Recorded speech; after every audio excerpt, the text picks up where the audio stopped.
Tonight, 5 stories about kindness, the kind nobody asked for. A neighbor who has mowed a stranger's lawn every Tuesday for 9 years without saying a word. A boss who never misses a family funeral. A nurse who calls on the same day every year to ask how you're healing. A hotel that always has your suite ready. And a lost wallet, returned with more money than it left with. Generosity is only comforting when you understand why. On this channel, there is always a reason. It's never a ghost. Episode 4, submitted by Corey. Wheaton, Illinois, 41, read exactly as submitted. We closed on the house in April, and by the first Tuesday of June there were diagonals in the front lawn. I want to be clear about the diagonals because they are the whole of it. Not stripes running one way like a ball field. Diagonals, corner to corner, one pass laid against another. So the grass goes light, dark in a crosshatch that holds even at noon when there are no shadows left to hide in. It looked combed. It looked professional. It looked like something you hire a company to do. I hadn't hired anyone. We didn't own a mower yet. The boxes were still stacked in the dining room. The man lived in the gray house to our left. Older. I'd have guessed 70.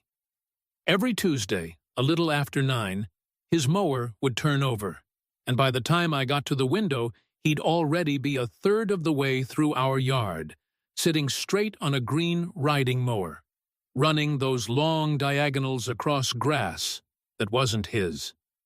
He did his own lawn after, always ours first. I tried to thank him the first week, went out in my slippers with the whole speech ready. You really don't have to. At least let us pay for the gas. He cut the engine when I reached the property line, looked at me. Then he started it back up and went on mowing, not unkind about it. He simply had nothing to say to me and saw no reason to act like he did. My husband thought it was hysterical. "You've been dismissed," he said. We decided the man was shy or half-deaf, or just from a generation that did a thing for a neighbor and thought talking about it was tacky. It became our best dinner party story. The neighbor who mows our lawn every week and won't be thanked for it. People loved that story. Everybody wants that neighbor. 9 years. He mowed through both my pregnancies. He mowed the summer my husband's dad passed, and we let everything else go. The year the village put us on water restriction and half the block got fined for letting their grass burn brown. Ours stayed green and combed and perfect, and I never once thought to wonder how. Diagonals, every Tuesday, a little after 9. Eventually, I stopped going to the window. You stop seeing the thing that never changes. That is the part I keep going back to. That it became furniture. That I let it. Then, this past June, a woman knocked on the door. 60s, nice cardigan, holding a casserole dish in both hands like she'd practiced. She said she'd grown up 4 houses down and was in town visiting her sister, and she'd been standing on the sidewalk a while looking at my yard, and she hoped I wouldn't think she was strange, but how long had we lived here? 9 years, I told her, and her face did a thing I have not been able to stop seeing. She looked back at the lawn, at the diagonals, and something went out of her. Not surprise. The opposite of surprise. She said very quietly, almost to herself, "He did it exactly that way for the family before you. Same diagonals, every Tuesday." And then she said, "They put the house up the week they finally understood why." I asked her what she meant. Understood what? She set the casserole dish down on my step, and she looked at me The way you'd look at someone standing somewhere they didn't know wasn't safe. And she said she really should get back to her sister. She was in her car before I got the storm door open. I have not been able to find her since. I don't know her name. I've knocked on the gray house and no one answers, and the mower still turns over every Tuesday a little after 9. So here is the only thing I have to give you. If there is someone near you who does you a kindness you never asked for, on a schedule, for years, and never once lets you thank him, don't tell it at parties. Find out who he did it for before you, and find out what they did the week they finally understood. It's Tuesday. The lawn is diagonals again. I'm not going to the window. Episode 6. Submitted by Marnie, Youngstown, Ohio. 49. Read exactly as submitted. My mother kept the funeral guest books in the bottom of the china cabinet, spines out, like a row of hymnals. That was just a thing our family did. Every viewing came with a book. You signed it going in. The funeral home handed it back after. And my mother filed it with the others. I never thought it was strange. I figured every family had a shelf like that.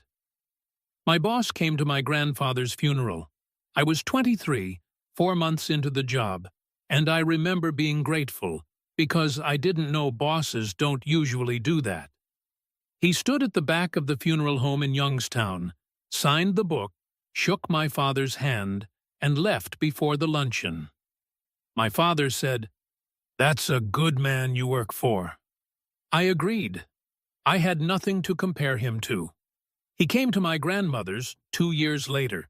He came to my Uncle Ray's, and to my Aunt Diane's out in Florida, and to a cousin I was barely close to.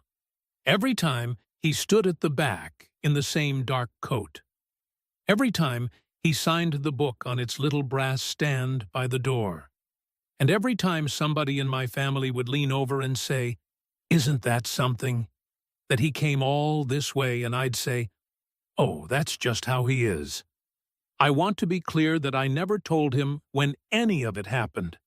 My family is scattered, half aren't in Ohio at all, and the deaths didn't go through the office. An aunt outside Tampa, a cousin near Pittsburgh, my Uncle Ray 3 hours from anywhere. I'd put in for the bereavement days, and he'd approve them without a word. And then he would be there, at the back of a funeral home 4 states from where I worked. I told myself he read the obituaries. I don't remember deciding that. It's the kind of thing you decide once, early, and never think to check again. He retired when I was 39, and I figured that was the end of it. It wasn't. He came to my father's funeral 2 years later, older and thinner, there in the back in the coat. One of my cousins asked who he was. I said, "That's my old boss, he's very kind." And even as I said it, I heard how thin it sounded, a retired man driving through a February storm to a viewing for a man he had never actually met. My mother died in March. By then I was 49 and he had to be past 80. I hadn't laid eyes on him in 10 years, but he was there, at the back of the same Youngstown funeral home in the same coat, leaning on a cane. He came up the receiving line slowly, took my hand, and did not say he was sorry for my loss. He looked past me at the book on its stand, and he said, "Your mother always set out a nice book." Then he said, "I've signed every one." I laughed. You laugh at a funeral when your face doesn't know what else to do. I said something like, "Well, you've been so good to this family." And he looked at me a beat too long. And he said it again, quieter, the way you correct someone who has misheard you. Everyone. Then he leaned down, signed my mother's book in that slow, careful hand, and left before the luncheon, the way he always did. That night, I took the books out of the china cabinet and stood them on the table, all of them, going back further than I do. My grandfather's, a great-aunt's from 1958, a great-uncle I've seen in one photograph, who died when my mother was a little girl, before the company, before the job, before me père, and his name is in every single one of them, near the bottom of the page, in that same unhurried hand, always the back of the room signature of a man who came and signed and left. I don't know what to do with that. I keep looking for the version where it's ordinary. I've asked the aunts. Nobody knows him. Nobody ever did. He was just always the man at the back who signed the book, and we were all so busy being grateful that in 60 years, not one of us ever thought to ask him to sit down. Episode 8, submitted by Manda, Spokane, Washington. 41. Read exactly as submitted.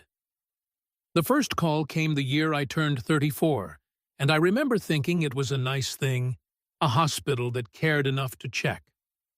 A woman named Carol, or Carla, I never wrote it down, asked how I was recovering. She was warm, the way good nurses are, and she asked whether the pain was still waking me up at night, whether I had been keeping up with the walking. I said I was doing great, because that is what you say to a stranger who sounds like she means it. We hung up. I figured she had the wrong number, and I forgot about it by dinner. She called again the next year. Same date, the 4th of October, though I did not notice the date part until much later. Same questions, that same low, careful voice. How is the pain? How is the range of motion? Are you sleeping? By the third year, I had a little script of my own. Better every year, I would tell her. Thanks for checking on me. It felt rude to correct her. It felt like something I would lose if I asked too many questions. This one person in the world who called once a year just to see if I was okay. There was a wristband in my junk drawer. One of those plastic hospital bands with the little snap. I had found it years back and could not place it. But I have 2 kids and a gallbladder that came out in my 20s, and a drawer like that collects things. It had my name on it, printed clean. It had a date. It sat under the takeout menus and the dead batteries, and I looked at it maybe twice a year and thought, and shut the drawer.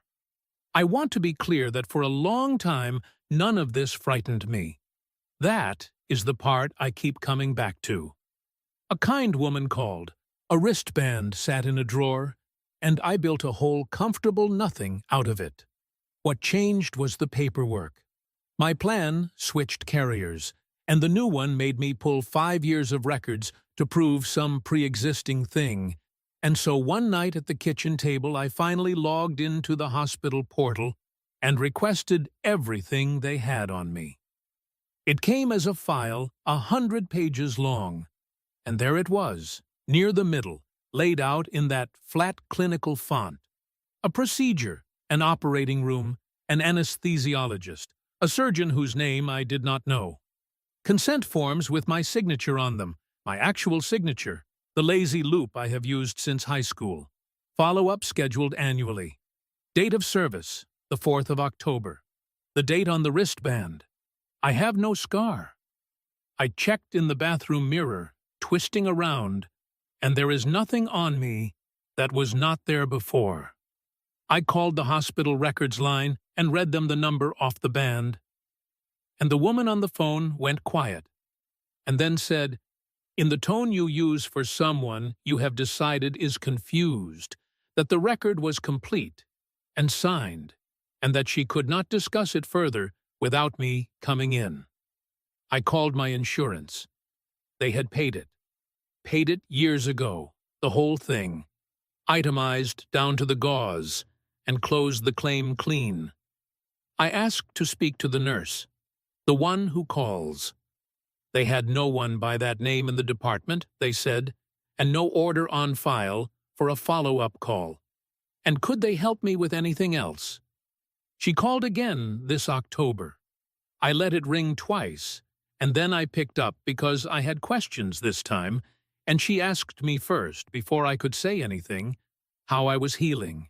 And her voice did the thing it always does, that low, unhurried warmth, and I heard myself say better every year. Thanks for checking on me, the way you would answer a hymn you have sung your whole life. Then I hung up before either of us could say more.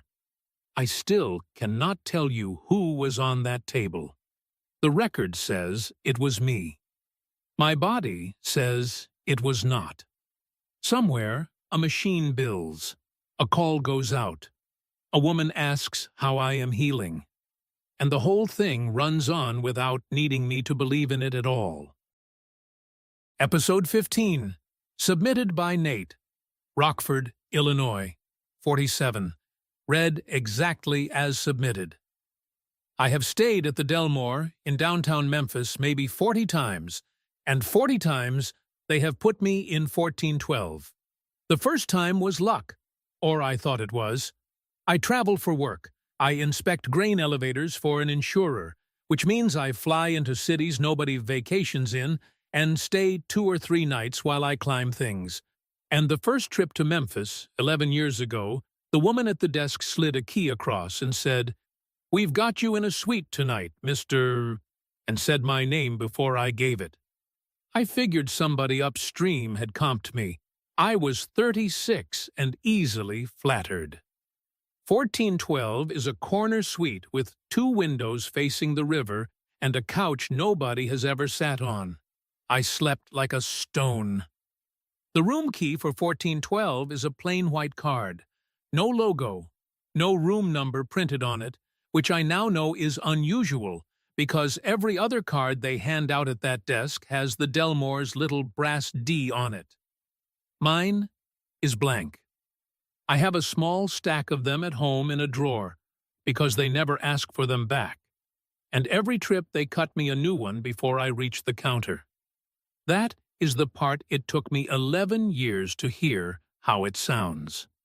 Before I reach the counter, I do not call ahead.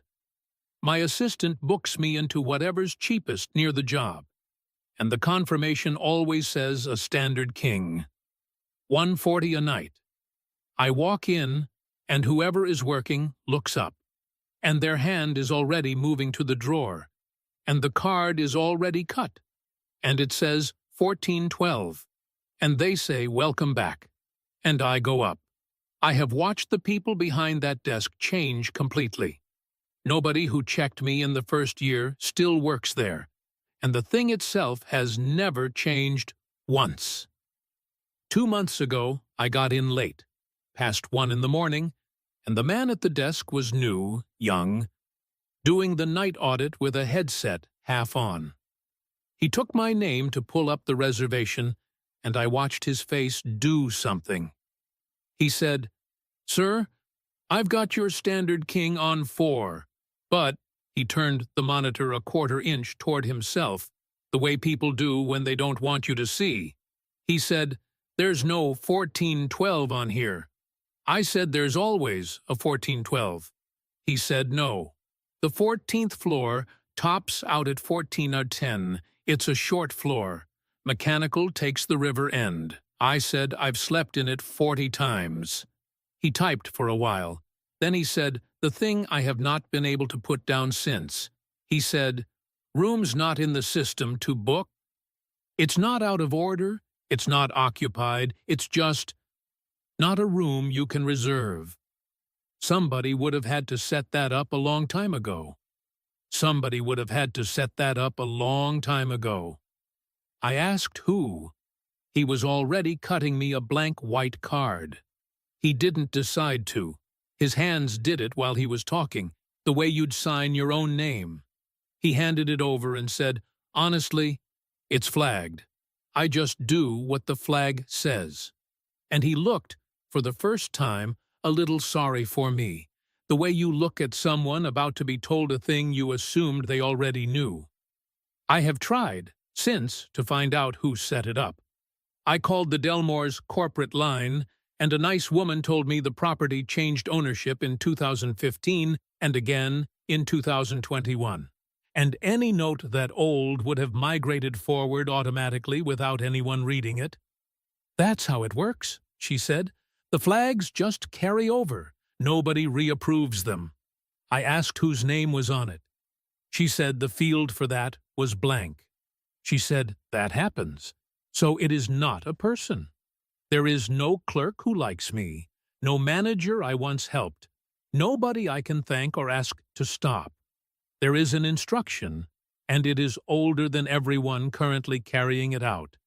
And it runs on its own now, and it will keep a corner room off the market, and empty, and waiting for me, for as long as the building stands. I still go. I sleep like a stone." Episode 14. Submitted by Cal, Boise, Idaho. 43. Read exactly as submitted. I lost my wallet on a Tuesday in the fall of 2009 in a parking garage off Bannock Street, and I did not think about it again until a man knocked on my door 3 days later and handed it back to me. He was maybe 50, in a gray windbreaker, holding it out flat on his palm, like something he'd been asked to carry and didn't want to.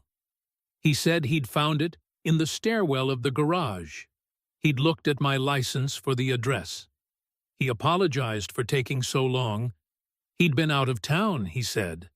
I remember thinking that was a strange thing to apologize for, because he owed me nothing, and here he was on my porch handing back the one thing I most needed and had given up for gone. I opened it right there while he watched. Everything was in it. My license, both cards, the punch card for the coffee place, 2 stamps off from free, and the cash. I had lost it with $40 in it. I was sure I'd stopped at the ATM that morning and taken out 2 20s. There was 100 in it now. 3 20s, 4 10s. $60 more than I had ever put in. I said something about it. I said, "This isn't right. There's more in here than there was." And he shrugged, the way you shrug at weather, and said, "Money's money. Easy to lose track. I must be misremembering the 40. And then he was going back down my steps before I could offer him a reward, or a coffee, or even ask his name. And I stood in the doorway, holding a wallet that had come home to me heavier than it left. For about 15 years, that was the best thing I knew about people. I told it at dinner parties. I told it to my daughter when she got old enough to leave things on buses, as proof that the world sometimes sends what you lost back to you, and sends it back better. I spent the $60. Groceries, gas, I couldn't tell you. It folded into everything else so completely, I stopped thinking of it as its own money.